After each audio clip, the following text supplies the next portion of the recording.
Welcome to the Literacy Channel.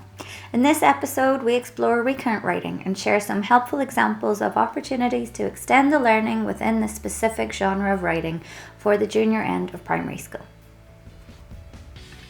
Regardless of the age and stage, it's imperative that we foster the belief in our young learners that all writing matters, all efforts are valued, and making our mark counts. It's crucial that we expose children to a wide variety of genres, to read in, but also to write in. Recognizing and creating texts in different genres is central to teaching language and literacy. Children need to be aware that when they write, there is an audience for whom they are writing. As children develop an awareness of their audience, they realize that they can manipulate language to suit the purpose of their writing. Teaching the children about the purpose of a genre is crucial. So in the case of the recount, the purpose is to retell an experience or an event that happened in the past. Did you know that there are actually different types of recounts? We tend to focus on personal recounts, which have their place and are really important. However, it's fundamental that the children learn to recognize and compose factual and imaginative recounts too. And there are endless ways to incorporate all three types of recounts across the primary curriculum. Recounts won't always look the same. In fact, it's important to explore the recount genre in a variety of formats, such as biographies, diaries, events, histories, and even emails. Regardless of the format, the pillars of recount writing will remain the same, and the recount will always be framed with 5 WH questions: who, what, when, where, and why. Visual cues will always have an important part to play, especially when trying to establish a consistent structure to approaching recounts for the children. For recounts, which can be practiced and reinforced multiple times across the school day or the school week, a permanent cue like the clown and the juggling balls can be a helpful reference point for the children. Examples are important when exploring a new genre or developing existing skills. A shared reading experience of a recount mentor text is a great way of exploring the features of a recount before expecting the children to compose their own. When it comes to writing experiences at the junior end of the school, scaffolds are particularly important. These might come in the form of templates, prompts, or even guiding questions. The aim is to use them consistently to consolidate the structure of the genre for our young writers. Starting with a small and manageable structure helps. A basic recount: who was there, what happened, where did it take place. Over time, we can increase the challenge and expectations by adding in more details to our frames or templates. Again, such scaffolds can be used across the curriculum and with the various recount formats. Part of the development of our genre writing competence and confidence is increasing our details. The burger format invites writers to make a clear distinction between the contents or ingredients of their recount and provides a frame for beefing up the text. As independence and motivation to write increases, scaffolds like writing maths are particularly useful in supporting young writers to think carefully about their content and the language they select. A living word wall is a really purposeful example of an interactive display that can grow and develop over time along with your young writers. Invite the children to refer to it, to use it, and to add to it across the year. Writing is not perfected in a day, a week, a month, or even a year. It all depends on effective instruction over a time as part of that process. Effective instruction builds on what was previously learned and what will be learned in the following weeks. It provides planned opportunities for learning about writing, opportunities for writing practice, opportunities for the maintenance of skills and strategies, and it encourages the transfer of skills and understandings to varied contexts. While the focus may be on developing recount writing skills, don't forget that everything floats on the sea of talk.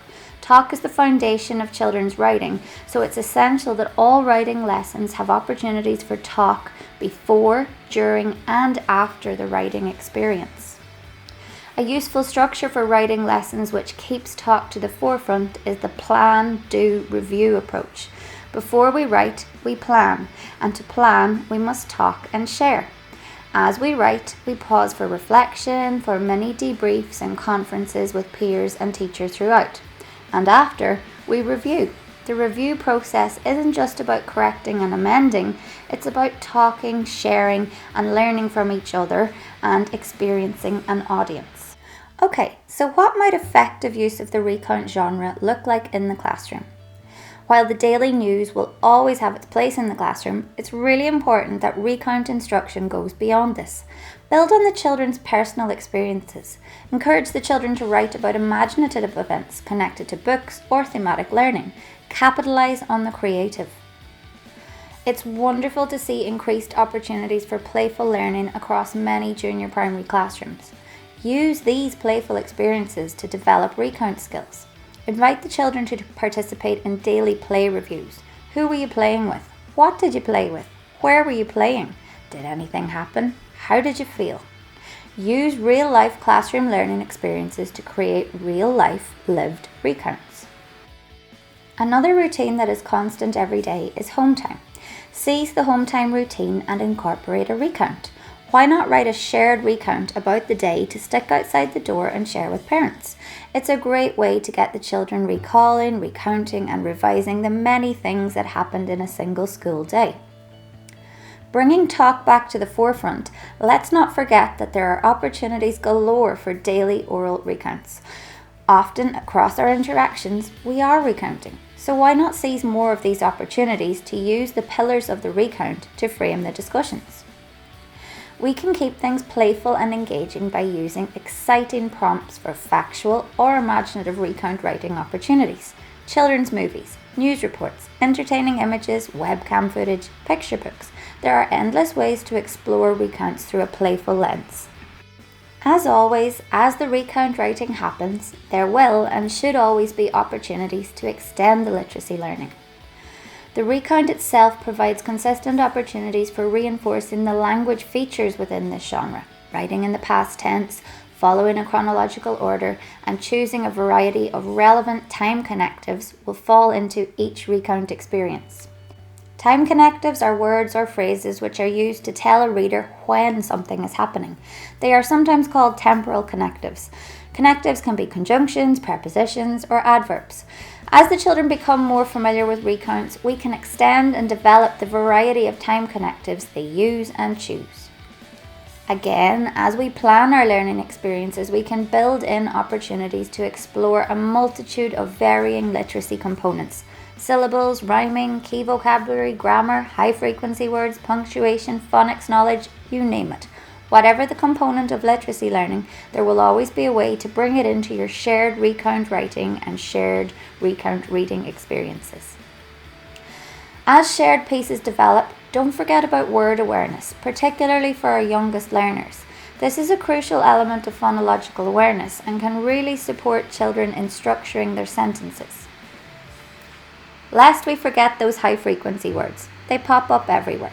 So capitalise on these and draw attention to them as you write to help the children notice and recognise how frequently they occur.